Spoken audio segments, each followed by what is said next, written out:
বাড়ি বাড়ি কোথায় আপনার? বংশিয়ারি। কোথায় গেছিলেন? কেন? আপনি কি ভ্যান চালান? আপনার নিজের এটা? ভাড়া বয়েন নাকি? আচ্ছা আচ্ছা আচ্ছা। বাড়িতে কে আছে আপনার? বাড়িতে ছেলে আছে, বউ আছে। ছেলে বউ আছে? তো এই বয়সে আপনি ভ্যান চালাচ্ছেন কেন? কি করবো? আপনার বয়স কত? বয়স প্রায় 67-68। 68 বছর বয়স। এই বয়সে ভ্যান চালাচ্ছেন দেখছি, কষ্ট করে উঠছেন, উঠতে পারছেন না। হ্যাঁ ঠিক বলেছেন। ঠিক বলেছি? একদম ঠিক। খাওয়া দাওয়া করেছেন? খাওয়া দাওয়া করেননি? সকালবেলা একটু বিস্কুট কিছু খাইছি। আচ্ছা আচ্ছা বাড়িয়ে যাচ্ছি। আচ্ছা, আপনারা দুজন কি ছেলের থেকে আলাদা থাকেন না একসাথে থাকেন? না, একসাথেই থাকি। একসাথেই থাকেন। তো আপনি ভ্যান চালাচ্ছেন কেন? আপনার ছেলে কি করে? ছেলে কিছু করে না। কিছু করে না? আচ্ছা আচ্ছা। তো ভ্যান চালিয়ে সারাদিন কত হয় আপনার? কিছুই হয় না, তবু 20-50 টাকা। 20-50 টাকা? 20-50 টাকায় কি সংসার চলবে? না না না, চলে না। আজকে কত হয়েছে? 50 টাকা। 50 টাকা? এই রোদ্রুর মধ্যে? বাড়ি চলে যাচ্ছি এখন। তো আপনার ছেলে কি করে? ছেলেটাই তো আমার সর্বনাশ করলো। কেন গো? আপনার তো বাড়ি কোথায়? আমার বাড়ি রায়গঞ্জ। রায়গঞ্জ? ও আচ্ছা আচ্ছা। হ্যাঁ। রায়গঞ্জ মানে ঠ্যাঙাপাড়া কাছের বাড়ি নাকি? না না, ওটার নাম জানি না। রায়গঞ্জ, উত্তর দিনাজপুর। আচ্ছা আচ্ছা আচ্ছা। তো আপনার ছেলে কি করেছে? দেখে না আপনাকে? খাবার দেয় না? আপনি আমার বাড়িতে যাবেন? আপনার বাড়ি নিয়ে যাবেন? চলেন। চলেন দেখি। কত দূর এখান থেকে? কাছে কাছে। চলেন না, যাই। কিছু খাওয়াবেন আবার বাড়ি নিয়ে গেলে? সেটা পরের কথা। আপনি তো দুটো কথা, ভালো মানুষ, দুটো কথা বলতে পারবেন। একদম। হ্যাঁ চলেন। দুটো আমার ছেলেকে কথা বলতে পারবেন। আমি বাড়িয়াল, আমার নাম অতুল সিংহ। আমরা যাই হোক, হ্যাঁ বলবেন যে এই তোর বাপটাক যদি মানুষের বাচ্চা হসতে দেখিস, আর যদি না হসতে বাড়িতে বাড়াতে, তোর বাবাকে দেখ কষ্ট লাগছিল না, রাস্তা থেকে ফিরে তো। চলেন তো দেখি আপনার বাড়িতে। আপনাকে অর্ডারটা দিলাম, আপনাকে দুই কথা বলে কোন বেটা? মানে অর্ডার দিলেন? আপনাকে পাকা অর্ডার দিলাম। অর্ডার দিলাম মানে ঠিক আছে, বাড়ির লোক। ঠিক আছে চলেন। লোকটা দেখেন, দুপুরবেলা লোকটা আসতেছে, এই ব্যাপার আপনি দেখে আসতে। আমার নাম অতুল সিং, আপনাকে কেউ কিছু বলবেন? আমি আছি তো, চাপ নেই। চলেন আপনি। চলেন। আপনার ছেলে কেমন দেখে না আপনাকে? দেখি আমি গিয়ে। চলেন তো। রাস্তায় যেমন রোদের মধ্যে দিয়ে বেড়া, এই ব্যাপার বাড়ির মধ্যে থাকি। কারণ ঠিক আছে চলেন। কারণ কি রে? চলেন চলেন। হ্যাঁ হ্যাঁ।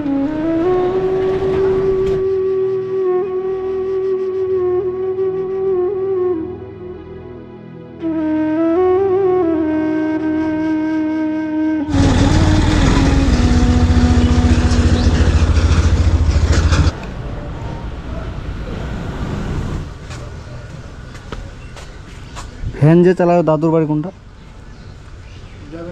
হ্যাঁ কই উনি? ভ্যান যে চালায় দাদুর বাড়ি কোনটা, এটা না? কই উনি? কি সিংহ যেন?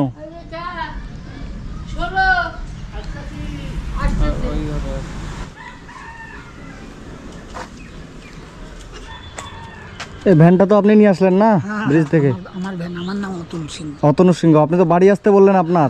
আপনার বাড়ি ওই জন্য আসলাম। হ্যাঁ, কি হয়েছে আপনাদের সমস্যা? দাদু রিক্সা চালিয়ে আসছিল। হ্যাঁ, আমি ওদিক থেকে আসছিলাম, আমার দেখে খুব কষ্ট লাগলো।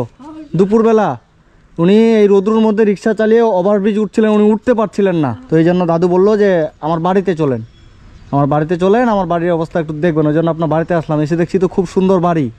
এই বাড়িটা আপনি করেছেন? সরকার থেকে দিয়েছে। ও সরকার থেকে দিয়েছে? তো আপনার ছেলে মেয়ে কয়টা? ছেলে মেয়ে 3টা। 3টা ছেলে? ছেলেগুলো আপনাকে দেখে না? ছেলে দেখে না? কি করে আপনার ছেলে? ছেলে দেখেন, ওঠেন ঘরে ওঠেন, চলেন, আমি তো আছি। এটা আপনার ছেলে? দাদা আপনি ছেলে? কি হয়েছে ব্যাপার? দাদু রিক্সা চালাচ্ছে কেন এই বয়সে? টাকা আছে বলছে দাদু, দেখছেন না আপনি কিছু করছেন না বলে? কিছু করে না? কেন কিছু করছেন না দাদা? এই বয়সে বাবা রিক্সা চালাচ্ছে 70 বছর বয়সে, আর আপনি বাড়িতে বসে থাকছেন। আপনার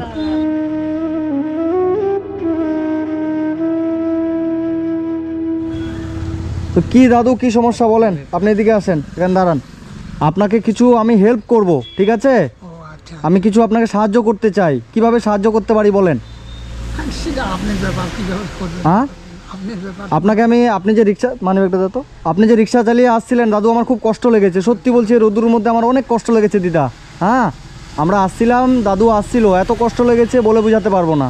আজকে আপনার রোজগার হয়েছে, আপনি বলেছিলেন 50 টাকা, ঠিক আছে? তো আমি আপনাকে এই যে বাড়িতে আপনার আসলাম, দেখলাম সুন্দর বাড়ি সরকার থেকে পেয়েছেন। সরকার থেকে দিচ্ছে। হ্যাঁ, তো আপনাকে আমি এই যে কিছু টাকা দিয়ে যাচ্ছি দাদু, কয়েকটা দিন একটু রিক্সা চালাবেন না, ঠিক আছে? আচ্ছা আচ্ছা এখানে কিছু টাকা আছে, 1000 টাকার মতো আছে, আমি দিয়ে গেলাম, এটা আপনি রাখেন, ঠিক আছে? খরচা করবেন, 50 টাকা করে দিন চালান, তো মনে করেন যে 10 দিন আপনি যদি না চালান আপনার কিন্তু চলে যাবে। হ্যাঁ, তো দাদু ভালো থাকবেন, আমাকে আশীর্বাদ করবেন। আপনাকে আশীর্বাদ করি, আপনি সুখে থাকেন, বাইচে থাকেন, আপনার জন্য জীবনে কোনোদিন অভাব না হয়। একদম একদম। আর আমার ছেলে যাবে না জানে, এই তোর বাবাকে একটু দেখিস। আচ্ছা আচ্ছা দিদা, ভালো থাকবেন। আপনার কি হয়েছে? এই আমার হাতে হঠাৎ করে কলকাতা গেছি না, হ্যাঁ, এই হাত আমার ওঠেন ওঠেন ঘরে ওঠেন, পড়ে কোনো গেছে, পড়ে গেছে? আচ্ছা আচ্ছা। ওঠে না। ও, যে এই বয়সে দাদু রিক্সা চালায়, আমার খুব খারাপ লেগেছিল বলে দাদুর কাছে এসে যতটুকু পারলাম আমি হেল্প করলাম। দাদু ভালো থাকবেন, আবার যদি এদিকে এসে আপনার সাথে দেখা হয়। বাড়িতে আসেন, ঠিক ঠিক আছে দিদা, ভালো থাকবেন। হ্যাঁ মধ্যে মাঝে ঠিক আছে দাদু, ভালো থাকেন। আপনি আসেন আমার বাড়িতে যে কোনো টাইম। আচ্ছা আচ্ছা, ঠিক ঠিক ঠিক ঠিক আছে। হ্যাঁ হ্যাঁ, মধ্যে আসো। আচ্ছা আচ্ছা, ঠিক আছে ঠিক আছে দাদু, আসছি, ভালো থাকেন। হ্যাঁ, তো যাই হোক, আমরা দাদুর বাড়িতে আসলাম, দেখলাম দাদুর একটা বড় ছেলে আছে, তো ছেলে ঘরে শুয়ে থাকে আর এই দাদু এই বয়সে রিক্সা চালায়। তো যাই হোক, খারাপ লাগলো দেখে। এই হচ্ছে আমাদের বর্তমান যুগের পরিস্থিতি, বাবারা রিক্সা চালাচ্ছে আর ছেলে ঘরে শুয়ে আছে। এর থেকে খারাপ পরিস্থিতি আর কি হবে আপনারাই বলুন।